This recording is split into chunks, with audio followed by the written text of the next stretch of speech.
Hello everybody, welcome to the Boxing Locker vlog. I am Matt Goddard, former professional boxer, now boxing coach and fully qualified personal trainer, running my gym here, the Boxing Locker Gym in Hook, Hampshire. Please check me out on Instagram, TikTok, subscribe to the YouTube channel and look up everything you possibly can for me because I promise it is great content, obviously.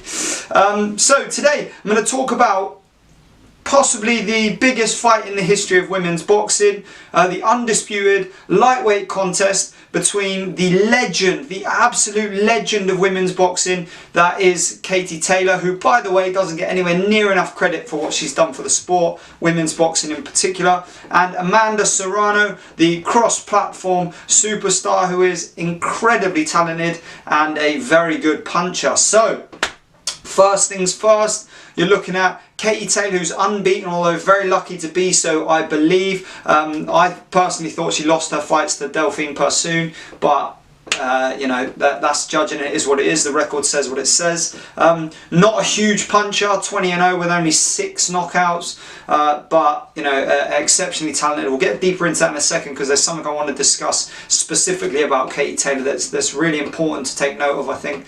Amanda Serrano has 1 draw and 1 loss on her record, 42 wins and 30 knockouts, I believe. Much bigger puncher, very broad ranging skill set, and very talented. Seems to be getting stronger and stronger. And this is the bit I wanted to get into, I think Katie Taylor's definitely in decline. I think what Katie Taylor's done for women's boxing, what Katie Taylor sacrificed for women's boxing, which is essentially her prime years, cannot be underestimated. I mean, or understated. She literally sacrificed her prime physical years for an opportunity to get into the Olympics. She's an exceptional talent, but now she's nowhere near. My personal opinion, she might tell you different, her team might tell you different, fans might tell you different, but I really do think if you look at Katie Taylor 10 years ago, if she'd been in the pro ranks now, she'd have more stoppages, she'd have less contentious fights. I think you'd see her faster, more devastating, fitter, and more capable of just taking these women apart. I think you're seeing closer fights now solely based off the fact that she is not in her prime years. Age has slowed her down, wear and tear on her body, and and basically just the fact that she's been in the ring for so long, training so hard for so long. She's just an incredible woman who just will go down in history as probably the most one of the most impactful figures in women's boxing, and all credit to her. I'm a huge fan. That being said, I think this fight might be the end of the line. I think you might see Serrano hurt her a couple of times. I think Taylor's got wonderful hand speed still. Even though it's diminished, I think she's got wonderful hand speed, good combination punching, much slower but still reasonable head movement and footwork. But I think Serrano will have learned from the Persoon fights and will maintain high pressure. She hits harder than Taylor in my opinion. Again, now, we don't know what would have happened 10 years ago. She hits harder than Taylor in my opinion, and I think we may see a late stoppage in Serrano's favour. I don't want that to happen. I'm a big fan of both women. I'm a big fan of both as boxers.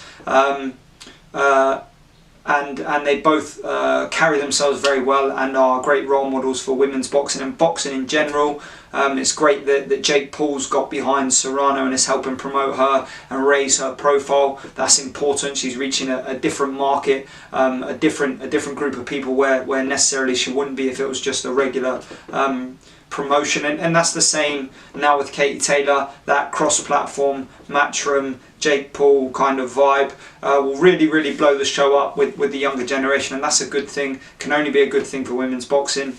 We've seen Claressa Shields and Savannah Marshall are going to be boxing, another great fight. I personally feel that women's boxing is probably at its peak now. I should clarify, I mean at its peak with regards to where you're going to see the best fights made all the time, because they need those fights. Women's boxing needs those fights because that's the only way it's going to get the promotional clout that it deserves.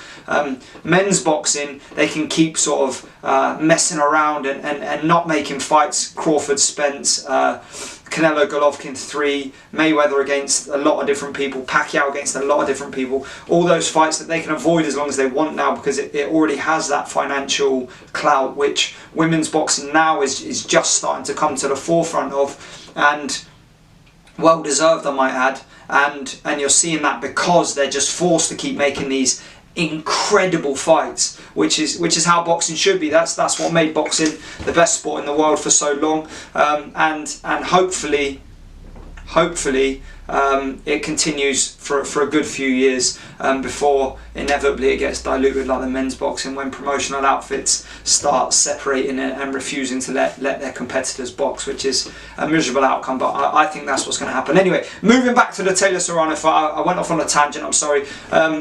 That's just something that I wanted to get across to you because I think women's boxing's in a great place right now, a really, really good place. Now, Taylor Serrano, I think, as I said, Serrano may be a late stoppage. If it goes to points, I think Taylor will get it. If it goes to points, I think Taylor will get it. I think she'll edge the earlier rounds specifically. The middle rounds will be close, and then Serrano will come into her own as her strength and power starts wearing Taylor down.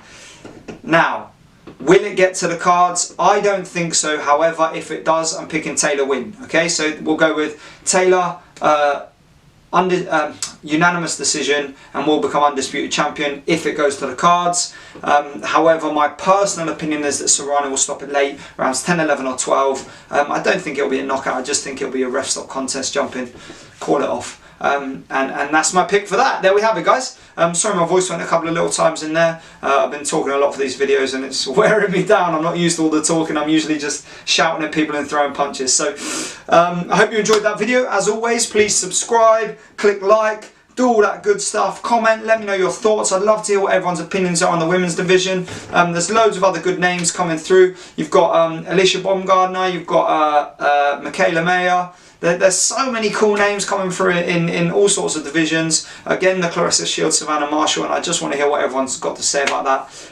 Thank you for tuning in. Don't forget to check out the rest of my content across the board. Follow me on all social media platforms, and one love to you all. Have a great day.